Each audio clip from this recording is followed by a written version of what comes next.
L'invité de France Info jusqu'à 9h est président de l'Assemblée des départements de France et il préside également le département de la Charente-Maritime. C'est Renaud Dely qui vous pose la première question. Bonjour Dominique Bussereau. Bonjour. Carlos Ghosn est donc toujours en garde à vue à Tokyo. Ça va durer encore une dizaine de jours, cette garde à vue. Le conseil d'administration de Renault a confié hier la direction exécutive du groupe au numéro 2, Thierry Bolloré. Mais on a appris que, donc, de fait, Carlos Ghosn reste d'une part PDG et puis il va même continuer de percevoir son salaire. Est-ce que ça vous choque ? Écoutez, j'aimerais, comme beaucoup de Français qui suivent cette affaire, avoir plus de précision sur ce qu'on lui reproche. La justice japonaise est toujours complexe. Rappelez-vous l'exemple de cette jeune étudiante Poitevine qui a disparu pendant l'été au Japon. La famille n'a pas pu obtenir d'informations, de renseignements. Donc il faut que nous ayons des renseignements. En l'occurrence, alors qu'il est, la justice japonaise semble lui reprocher d'avoir fraudé une fraude fiscale de l'ordre de 40 millions. Je comprends que le gouvernement français, en ce qui concerne Renault, veuille avoir des précisions sur ce qu'on lui reproche en matière d'abus de biens sociaux, semble-t-il, et de fraude. Si tout cela est avéré, il est clair qu'il ne peut rester à la tête d'une entreprise dont l'État a 15% de participation. Mais en attendant, il peut continuer à être payé. Écoutez, il peut continuer de payer, on peut aussi le payer, lui demander ensuite de rembourser. Enfin, je veux dire, toutes les modalités sont possibles. Les salaires de Carlos Ghosn ont souvent fait la une par leur importance et leur caractère un peu disproportionné, quelles que soient les qualités du chef d'entreprise.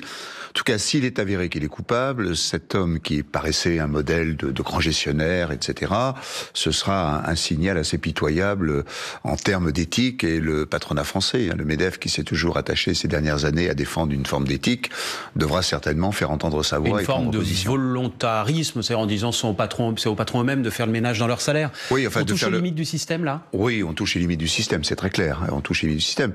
Moi, je connais peu Carlos Ghosn, je l'ai reçu quelques fois lorsque j'étais en charge des transports au gouvernement. Je vous avoue que son caractère sympathique m'a échappé, mais j'ai bien vu que l'homme était un très grand patron, avec une certaine forme, non pas d'arrogance, mais il y a un niveau de sûreté de soi qui devient parfois un peu déplaisant. Son goût pour l'argent, il vous avait échappé aussi ou... Ah oui, complètement. Vous savez, quand vous recevez quelqu'un dans un bureau, vous lui offrez un café ou un verre d'eau, voilà, vous ne vous apercevez pas de quel est le coût de sa montre ou de son costume. Vous avez été surpris oui, tout à fait, parce que, qui pèsent sur lui. Oui, parce que moi je connais bien le Japon et je sais qu'au Japon, il faisait l'objet non pas d'un culte, mais enfin, en tout cas d'une réelle admiration des milieux économiques, des milieux gouvernementaux, de la presse, des employés, des cadres de Nissan et de Mitsubishi. Donc c'est un homme qui était encore plus admiré au Japon qu'en France, où il y a toujours cette réticence par rapport au salaire, par rapport à beaucoup de choses vis-à-vis des grands chefs d'entreprise. Le mouvement des Gilets jaunes, Dominique Bussereau, d'abord un point local. Est-ce que votre département, celui de la Charente-Maritime, est très impacté depuis le week-end dernier ? Oui, il est impacté. Il y a même eu un blocage des dépôts pétroliers de La Rochelle qui n'a pas duré longtemps. Il y a d'ailleurs, c'est très intéressant, il y a des points de blocage dans des toutes petites villes, des villes dans le sud de la Charente-Maritime, Mirambeau, Montante, sont des villes de 2, 3 000, 4 000 habitants. Et ça dit quoi pour vous que ce soit localisé là-bas ? Ça dit que c'est cette partie de la France qui souffre le plus. C'est exactement les petites villes, les villages, oui, et la périphérie. Les petites villes, les villages et la périphérie. Vos confrères du Figaro ont publié il y a 2 jours une carte très intéressante, la comparaison entre le vote de ce qui fut le Front National et les blocages. On voit bien que c'est cette France la France d'en bas, comme disait Jean-Pierre Raffarin, cette France décrite par le géographe Christophe Guilly, qui se révolte parce que quand vous êtes dans une famille modeste ou classe moyenne, vous avez 2 voitures, plutôt diesel parce que ça coûtait moins cher, et que vous prenez de plein fouet les augmentations. Et cette France ne nous aime pas. Enfin, quand je dis vous, c'est nous trois. Ce qu'elle voit à la télévision, ce qu'elle entend à la radio, les politiques, les journalistes. Voilà, elle a une défiance vis-à-vis de cette France qui ne lui ressemble pas. Enfin, qui pour elle ne lui ressemble pas, qui ne parle pas de ses vrais problèmes. Et c'est pour ça que c'est un mouvement qui est dangereux pour la République, qui peut durer. C'est un mouvement qui vous inquiète quand vous dites dangereux ? Oui, il m'inquiète parce qu'il y a eu des violences. Il y a eu quand même des morts, des blessés, aussi bien chez les manifestants que chez les automobilistes ou chez les forces de l'ordre. La Réunion, le phénomène de l'île de la Réunion dans l'océan Indien se développe. Bon, la Réunion, c'est le plus fort taux de RSA de la République française, c'est l'un des plus forts taux de chômage de la République française, donc il y a d'autres phénomènes que le phénomène des gilets jaunes. Mais on voit bien que ça peut entraîner, je prenais l'exemple chez certains de vos confrères cette semaine, des chemises vertes. Chemises vertes, c'est un mouvement qui a été un peu contrôlé par l'extrême droite tout en ne l'étant pas, qui a été décrit par l'historien américain Robert Paxton, qui s'est développé en France dans les campagnes dans les années 30. C'est un mouvement fascisant. Il est devenu, parce qu'il a été récupéré, mais au départ, il était assez issu des milieux agricoles. Vous pensez que les gilets jaunes sont en train de virer au vert tout doucement, c'est ce que vous nous dites? Non. Ce que je veux dire, c'est que dans les gilets jaunes, vous avez à la fois plein de citoyens, j'en connais beaucoup de femmes, ce qui est assez nouveau, dans des choses, des manifestations de cette nature, beaucoup de femmes, des jeunes, des cadres, des gens qui ont pris des jours de congé. Vous avez certainement planqué sous leurs gilets jaunes quelques militants politiques d'extrême droite ou d'ailleurs qui viennent un peu à la soupe, si vous me permettez l'expression. Mais c'est les gens qu'on rencontre tous les jours. Donc le fait que ces gens-là, par une période assez froide, pluvieuse, neigeuse, soient dans la rue, dehors, y compris la nuit, ça montre vraiment il faut être préoccupé et que le gouvernement doit véritablement s'en préoccuper. Quand vous dites que ce mouvement est potentiellement dangereux, il y a un appel à bloquer Paris samedi. Est-ce que cet appel vous inquiète et est-ce qu'il faudrait interdire ce rassemblement samedi à Paris? Écoutez, il n'est pas dans la tradition de la République d'interdire les rassemblements, sauf quand ils présentent un caractère de dangerosité ou lors de visites de chefs d'État étrangers, etc. En l'occurrence, celui prévu ou annoncé place de la Concorde à Paris, c'est-à-dire pas très loin si j'ai bien compris, de l'Élysée, n'aura pas lieu, ou en tout cas, il a été interdit par les autorités. Ça vous semble une mesure de sagesse? Je comprends Christophe Castaner, le ministre de l'Intérieur, de se dire que la place de la Concorde, qui est à quelques encablures de l'ambassade des États-Unis, de l'ambassade d'Israël, de l'Élysée, de la place Matignon, c'est sur l'autre rive, mais c'est quand même un endroit, le ministère de l'Intérieur. Je comprends qu'en effet, ce lieu, qui est chargé de symboles aussi, ne soit pas utilisé. Le problème pour les forces de l'ordre, pour les préfets de police de Paris, pour le ministère de l'Intérieur, pour les préfets dans les départements, c'est qu'il n'y a pas d'encadrement, donc c'est très difficile d'organiser la sécurité elle-même des manifestants. On poursuit cet entretien dans une poignée de secondes. Si vous voulez bien, Dominique Busseron, on va marquer une pause à 8h40 pour jeter un œil et une oreille à l'actualité de ce mercredi matin avec David Daubin. Il n'est pas démis de ses fonctions. Carlos Ghosn reste PDG de Renault et conserve son salaire. Décision du conseil d'administration hier. Thierry Bolloré, actuel numéro 2, va donc assurer temporairement la direction exécutive du groupe. Carlos Ghosn qui reste également en détention pour 10 jours. Décision de la justice japonaise ce matin. 5e jour de mobilisation des Gilets jaunes. Des dizaines d'automobilistes, notamment des enfants, ont passé la nuit dans leur voiture sur l'A10 entre Saint-André de Cubzac et Saint-Vincent-de-Paul en raison du blocage. Mobilisation qui se poursuit également en Haute-Garonne, dans la Manche, la Vienne, la Seine-Maritime et le Vaucluse. Le mouvement a reçu le soutien de la Fédération FO des transports et de la logistique. Sachez par ailleurs qu'un motard est décédé. Il avait été percuté lundi par une camionnette qui tentait d'éviter un barrage dans la Drôme. 130 cadres de Force ouvrière réunis aujourd'hui et demain pour élire leur nouveau secrétaire général. Pascal Pavageau avait été poussé à la démission après la découverte d'un fichier occulte. Et puis Monsanto fait appel le 10 août dernier. Un jardinier américain obtenait 289 millions de dollars de dommages et intérêts. Il attribuait son cancer à l'utilisation répétée de Roundup. Dominique Busseron, invité de France Info jusqu'à 9h. Il est président de l'Assemblée des départements de France avec Renaud Dely. Nous évoquions un instant ce mouvement des Gilets jaunes qui perdure dans certains endroits du pays. Le président de la République, Emmanuel Macron, a justement expliqué hier qu'il fallait essayer de renouer les fils du dialogue. Aujourd'hui, en effet, confronté là-dessus à des protestations, et c'est dans le dialogue qu'on peut en sortir, dans l'explication, dans la capacité à trouver à la fois le bon rythme et les solutions de terrain. Alors comment renouer les fils du dialogue? Avec qui? Et que faut-il proposer aux Gilets jaunes? Il y a eu des propositions intéressantes de gens très différents. Daniel Cohn-Bendit dans un grand quotidien, et puis Laurent Berger, le secrétaire général de la CFDT. Il a proposé, Laurent Berger, une grande conférence avec les syndicats, les associations. Le gouvernement, Édouard Philippe, a refusé. Oui, mais je pense que c'est dommage que le gouvernement ne saisisse pas cette perche venant de quelqu'un de raisonnable. Mettre autour de la table les élus locaux, on en parle beaucoup, c'est le congrès des maires en ce moment à Paris, les syndicats, peut-être même des représentants un peu issus du terrain des Gilets jaunes, pourquoi pas, essayer d'avoir un dialogue sur la transition énergétique. Parce que la transition énergétique, c'est une cause formidable, mais vu la manière dont elle est présentée et la manière dont elle est mise en œuvre dans notre pays, elle va devenir une cause rejetée, ce qui serait quand même dommage. Donc cette idée de grande conférence où on traiterait un certain nombre de difficultés du quotidien liées à la transition énergétique est une bonne idée. Et pourquoi, à vos yeux, Édouard Philippe est aussi rigide et hostile à cette idée? Écoutez, vous lui poserez la question, je n'en sais rien, mais... C'est son côté jupéiste qui ressort? Écoutez, on peut être jupéiste et pas forcément accroché à ses bottes avec du fil barbelé. Moi, je suis jupéiste et je suis une certaine forme de souplesse. Donc voilà, c'est à lui de voir. Mais c'est pas dans l'ADN des jupéistes. Vous nous rassurez. Oui, absolument. Mais regardez-moi. Il y a des jupéistes souples. J'ai plutôt l'air souple et bonhomme que droit ou musclé. Vous parliez de la Réunion. Non, mais le président de la République a bien fait de lancer cette offre de dialogue. Il faut maintenant qu'elle soit reprise par le gouvernement et que ça se fasse vite, naturellement. Vous parliez, Dominique Bussereau, de la Réunion il y a quelques instants. Oui. Le président de la région a obtenu cette nuit le gel des taxes sur les carburants pour une durée de 3 ans. Est-ce que vous pensez que le gouvernement en métropole va finir par lâcher la même chose? Vous savez, la Réunion, c'est très particulier. C'est le département français qui a la plus forte motorisation par famille ou par habitant.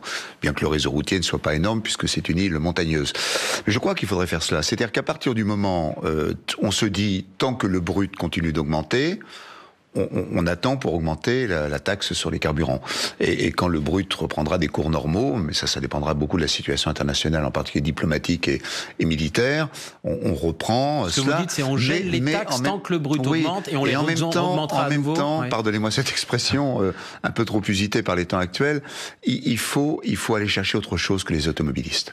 Moi, je reste attaché à ce que nous avions fait avec Jean-Louis Borloo et Nathalie Kosciusko-Morizet, qui a brutalement arrêté Ségolène Royal, c'est-à-dire l'écotaxe, c'est-à-dire la possibilité non pas de taxer le transport routier, comme ça a été compris à tort à l'époque, la possibilité de dire que monsieur grande surface qui commande des légumes en Bretagne, en pied de facture, il y aura une petite part qui ira à la transition énergétique et à nos infrastructures. Vous pensez vraiment que c'est le moment de ressortir des cartons l'écotaxe? Écoutez, l'écotaxe, c'est pas les Français qui la payent. Ce sont les grandes surfaces, les donneurs d'ordre. Et au final, les consommateurs, donc les Français? Non, parce que écoutez, je vais vous dire... On connaît peu de distributeurs qui baissent leur marge par générosité et par amour des Français. D'abord, si vous voulez, pardonnez-moi de dire que la grande distribution a quelques marges de souplesse dans ses propres marges.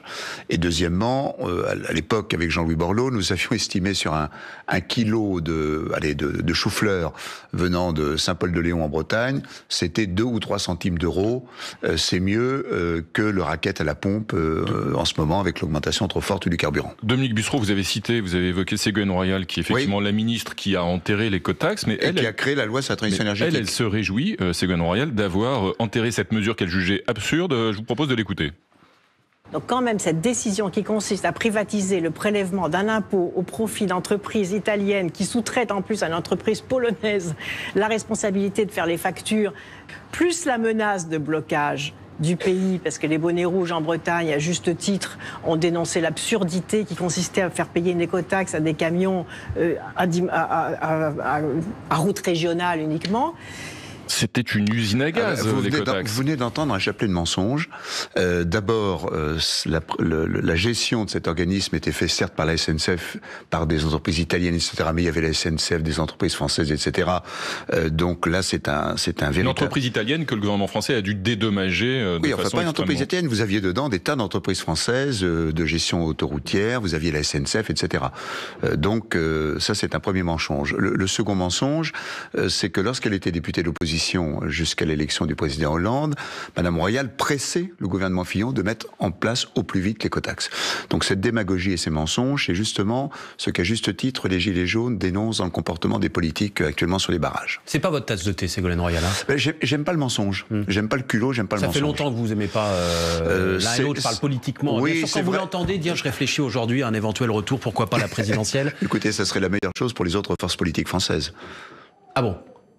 Pensez que Ségolène Royal candidate, c'est une victoire assurée pour les autres? Écoutez, moi ma crainte, vous savez, pour l'élection européenne, c'est pas Ségolène Royal, c'est le premier parti de France, les abstentionnistes. Parce que beaucoup de Français ne s'intéressent plus à la construction européenne, peut-être parce qu'elle est trop évidente et qu'il n'y a plus d'enthousiasme, comme celui de ma génération quand j'avais 20 ans pour construire la paix en Europe. Et deuxièmement, c'est le Front National, enfin le Rassemblement National. Après, on sait par avance que le Parti Socialiste, les Républicains feront des scores assez moyens, sinon mauvais. Voilà, c'est la vraie question qui m'angoisse, c'est que le président de la République ne se retrouve pas à son premier sommet européen après les élections européennes avec son propre parti qui soit en France derrière le parti du Front National. Ségolène Royal, elle a publié récemment un livre dans lequel elle recense notamment toutes les attaques dont elle a été l'objet de la part des hommes politiques de droite comme de gauche d'ailleurs, de son propre camp, et tous ceux qui ont eu tendance à la sous-estimer au fil des années. C'est pas un peu le péché que vous commettez, Dominique Bussereau ? Je n'ai rien contre la personne qui est intelligente, déterminée, combative. Vous nous dites quand même, si elle est candidate, on est sûr de gagner. C'est-à-dire que je ne suis pas sûr aujourd'hui qu'elle soit la meilleure. J'ai pas dit on est sûr de gagner parce que moi je n'appartiens ni à la majorité. Elle touche des catégories de Français, Dominique Bussereau, elle touche des catégories de Français que parfois les autres candidats n'arrivent pas à toucher, y compris dans les classes populaires. Je respecte Ségolène Royal, je n'apprécie pas quand elle ment effrontément comme elle vient de le faire à l'instant. Après, c'est aux Français de juger. Moi, je n'appartiens à aucun parti politique. Je ne suis plus dans la majorité. Je ne suis pas dans la majorité. J'ai jamais été. Je ne suis plus dans l'opposition. Donc, j'observe, mais j'ai pas envie que mon pays soit représenté comme première force politique par le Front National. Donc, tous les gens de bonne volonté y aillent, que même les Gilets jaunes, s'ils se structurent, fassent une liste, pourquoi pas au mois de mai, ça peut arriver. Vous allez leur donner des idées. En tout cas, si la France, le chef de l'État, son premier sommet européen, si Madame Merkel lui dit, dans votre pays, vous êtes chef de l'État, le Front National est arrivé en tête aux élections européennes, c'est un abaissement de la France. Renaud Dely. Pour revenir sur la fiscalité écologique un instant, vous évoquiez le fait que vous êtes un nostalgique de l'écotaxe. Oui. Et vous prenez aussi la création d'une vignette poids lourd. C'est Madame Borne, qui est la ministre en charge des Transports, prépare depuis plus d'1 an, et malheureusement le projet n'est pas encore venu en Conseil des ministres, donc encore moins devant le Parlement, une loi sur la mobilité. Et dans cette loi sur la mobilité, d'après les informations que nous avons... Qui sera dévoilée lundi prochain. Voilà, ça fait 1 an qu'on l'attend. Hein, non mais ça y est, on y est. Et elle aurait pu régler peut-être le conflit actuel. Il y a des mesures... Vignette poids lourd. Il y a 2 choses, pardonnez-moi. Des mesures pour permettre le développement du transport public dans la ruralité et le périurbain. Là où il n'y a pas de transport public, où la voiture est obligatoire. Donc ça, c'est des mesures intéressantes, si elles sont de bonne qualité. Et 2... puisque le gouvernement, semble-t-il, n'a pas la volonté de repartir sur l'écotaxe, une vignette poids lourd sur le modèle de ce qui existe en Suisse. Ce serait donc une taxe supplémentaire aussi, une vignette poids lourd. Écoutez, un poids lourd espagnol qui sort à Hendaye, qui traverse la France jusqu'à Calais pour aller par exemple sur un port belge, il ne paye pas 1 centime à l'économie française. Ni en carburant, il n'utilise pas les autoroutes à péage, et donc il est absolument légitime que ce type de transport, ne serait-ce que pour développer les transports alternatifs, le fret ferroviaire, le fret fluvial, les autoroutes de la mer, soit taxé, et donc je suis partisan, en effet, de taxer ce genre de Cette vignette ne serait imposée qu'aux poids lourds étrangers. C'est pas possible. Dans l'Union européenne, c'est pas possible. Pourquoi vous payez une vignette en Suisse ? Parce que quand vous êtes français, vous allez sur une autoroute suisse, parce que vous appartenez à l'Union européenne et que donc la Suisse peut vous appliquer la réglementation. Il faudrait naturellement qu'elle s'applique aux poids lourds français. Je le répète, la solution n'est pas de taper sur nos entreprises du transport routier qui sont en difficulté. L'idée, c'est de mettre ça en pied de facture pour que chacun sait, et ça permettra aussi de faire du report modal, parce qu'on est quand même dans un pays où le transport routier a pris une part beaucoup trop importante dans le transport. Il faut relayer et relancer les autres modes de transport en complément du transport routier. Et nous, on poursuit cet entretien dans 1 minute, 9h-10, David Doba pour le tour de l'actu.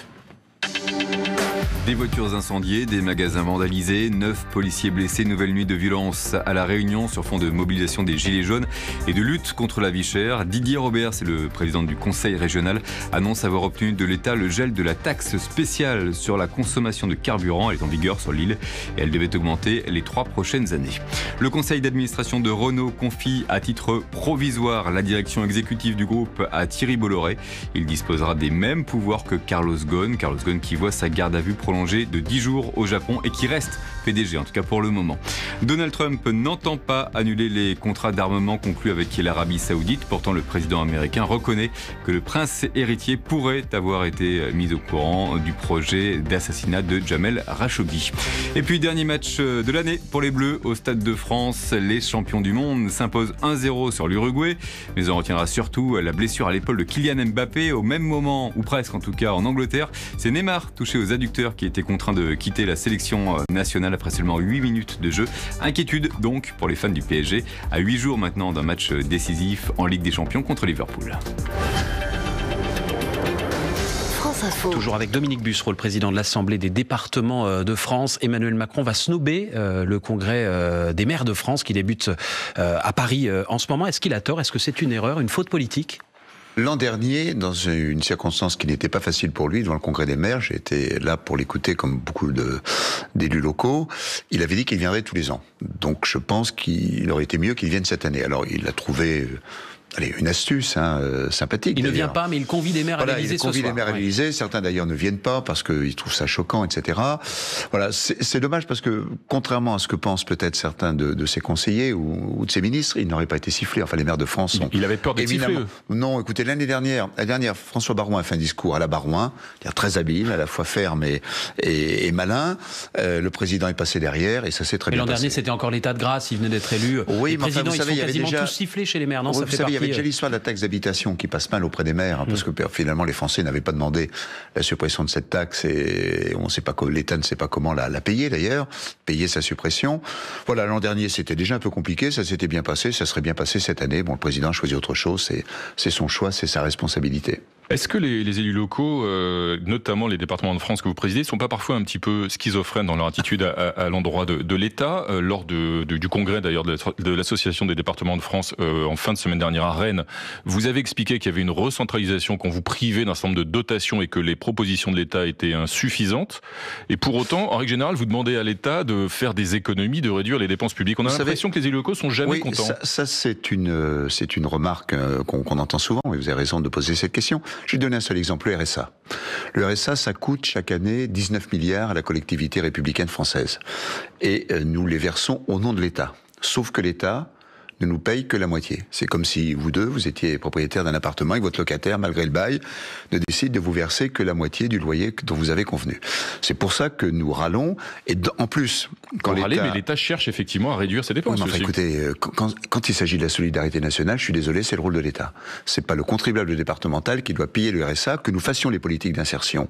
Et ça, c'est très important de faire des politiques d'insertion, de permettre, par exemple, aux gens qui touchent le RSA de garder leur RSA. Ce que j'ai fait chez moi, s'ils ont un métier temporaire en période estivale ou hivernale. Voilà, ça on sait faire. Mais honnêtement, en plus, pour être très clair, l'État ensuite nous demande d'encadrer nos dépenses de fonctionnement à 1,2. Mais dans ces 1,2, la plupart des dépenses que nous faisons, c'est pas les petits fours et c'est pas les salaires de nos collaborateurs, ce sont des dépenses que nous faisons au nom de l'État. C'est là où il y a une forme de schizophrénie de la part de l'État. Une forme de chantage de la part de l'État? Pas une forme de chantage, il y a une forme d'incompréhension. Vous savez, moi je suis un pur républicain. L'État, il est formidable pour la défense, la justice, la police, la sécurité, la place de la France dans le monde, formidable. Quand il s'agit de gérer la vie quotidienne, laissons faire le terrain. Un maire, quelle que soit la qualité du préfet, verra toujours mieux les choses que le préfet. Dominique Bussereau, vous l'avez rappelé tout à l'heure, vous n'êtes pas dans la majorité et vous n'êtes pas dans l'opposition, vous êtes dans un ailleurs, un entre-deux. Oui, enfin, je ne suis pas non plus sur un tapis volant. Hein. Je reste quelqu'un du centre droit et de la droite modérée, naturellement. Les propos du chef de file des Républicains, Laurent Wauquiez, c'était il y a quelques jours au sujet de la PMA. On l'écoute. Oui, c'est un engrenage. Et cet engrenage mènera nécessairement à la marchandisation des gamètes. Comment peut-on accepter cela sans même réfléchir un instant et être saisi de vertige?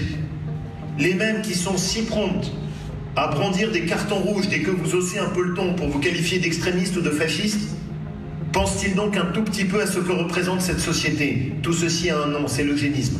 Tout ceci a été fait par un régime, c'est le nazisme. La PMA, indirectement, via la GPA, via le choix des gamètes, conduit à l'eugénisme, dit Laurent Wauquiez. Écoutez, ce sont des formules choquantes, qui ont choqué.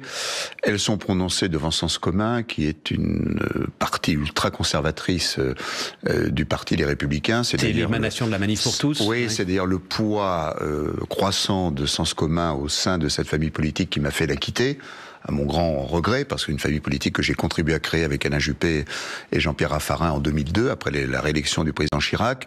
Voilà, tout ça est triste. Moi, à titre personnel et philosophique, je suis partisan de la PMA. Je comprends qu'on ne le soit pas, mais parler d'eugénisme, parler de nazisme, c'est véritablement choquant. Est-ce que ce sont pour vous des propos d'estrade ou est-ce que c'est le fond de la pensée de Laurent Wauquiez ?